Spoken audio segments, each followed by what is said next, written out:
Welcome back to our channel শিল্লভিস travel blogs. আজকে আমাদের গন্তব্য হলো নৈহাটির বড়মা। আমাদের আজকের জার্নিটা ছিল একটু অন্যরকম। আগের দিন রাত্রে আমার ছোট মা মানে মাসি শাশুড়ির বাড়ি বেড়াতে গেছিলাম। ভাবলাম বড়মার এত কাছে এসে একটু বড়মাকে দর্শন করব না, যেমন ভাবা তেমন কাজ।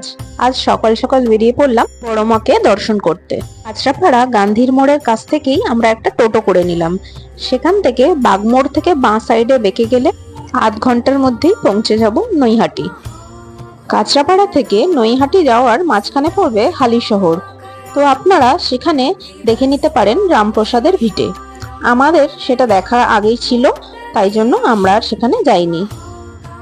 যারা ট্রেনে যাত্রা করবেন তারা দমদম স্টেশন থেকে নৈহাটি লোকাল, কৃষ্ণনগর, রানাঘাট, কল্যাণী এই সমস্ত লোকাল ট্রেনেই নৈহাটি স্টেশন যেতে পারেন। নৈহাটি স্টেশন থেকে টোটো বা রিক্সা করে বড়মা একদমই কাছে। আমরা কাঁচরাপাড়া থেকে রওনা দিয়েছিলাম 7টার সময়। আমাদের বড়মার কাছে পৌঁছে দেওয়ার এবং সেখানে অপেক্ষা করে আমাদেরকে আবার কাঁচরাপাড়া ফেরত আনার জন্য আমাদের টোটো ভাড়া নিয়েছিলেন 300 টাকা। তবে উনি বলেছিলেন যদি লাইন খুব বেশি থাকে এবং বেশিক্ষণ ওয়েট করতে হয় তাহলে উনি 100 টাকা বেশি নেবেন। আমরা যখন বড়মার কাছে পৌঁছালাম তখন ঘড়িতে 7টা 40। বড়মার মন্দির খোলে 8টা 5-এ। আমরা যখন পৌঁছালাম তখন প্রচুর লাইন পড়ে গেছে, প্রায় 150-200 জন তো হবেই। রাস্তার দুপাশেই অনেক ডালার দোকান আছে। আপনারা 51 হোক, 101 হোক বা আপনাদের আরো বেশি পছন্দ মতো আপনারা ডালা কিনতে পারেন। ডালা কিনে আমরাও লাইনে দাঁড়িয়ে পড়লাম। তবে বড়মার সবচেয়ে বেশি যেটা আমার ভালো লেগেছে, এখানে খুবই সিস্টেমেটিক।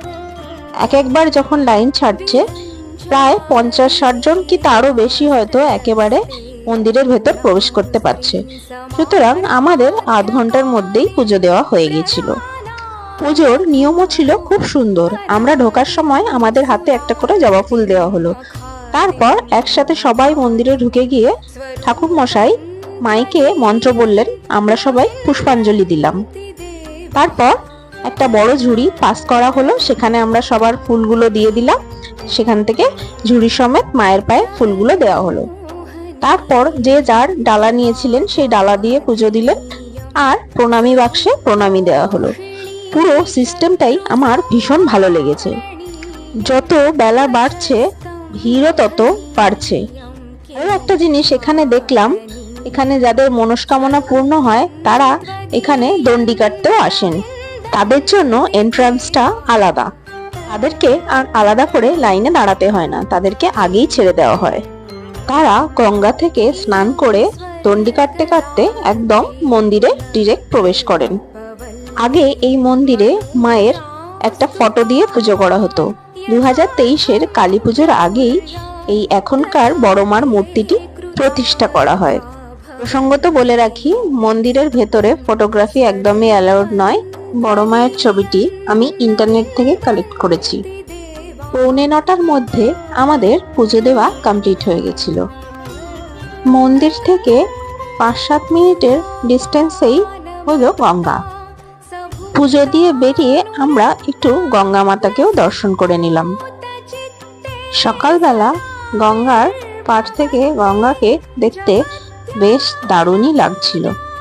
এরপর হলো আমাদের ফেরার পালা। আমরা আবার টোটো করে 9:30-টার মধ্যেই কাঁচরাপাড়া পৌঁছে গেছিলাম।